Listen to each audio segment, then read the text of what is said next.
Ushbu loyiha Agrobank hamkorligida Farg'ona viloyati Beshariq tumani Yangiropqa mahalla fuqarolar yig'inida joylashgan 708-709 konturda amalga oshirilmoqda.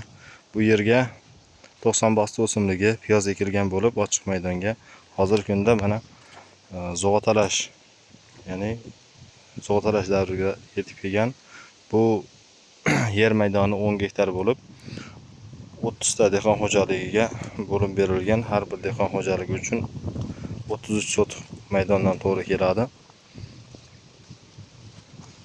Bitta dehqon xo'jaligi bir mavsumda 55 tonna hosil oladi 30 sotig'idan va 10 gektardan 550 tonna hosil olishi ko'zda tutilgan. Loyihani yanada samarali amalga oshirish uchun ushbu hududda joylashgan Rabqon, Yangiqo'rg'on MChJ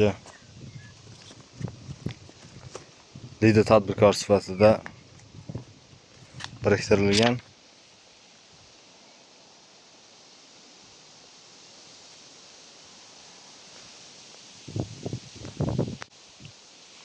Ekinlarni yetishtirish davri 120 kun hisoblanib, hozirgi kunda ekinlar unib chiqqan va zo'g'atalash davrida.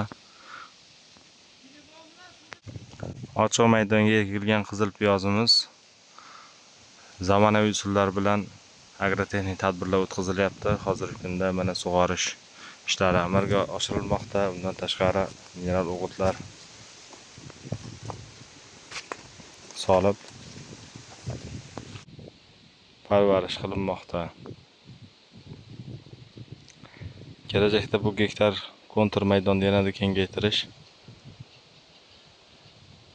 niyati ko'zda tutilgan.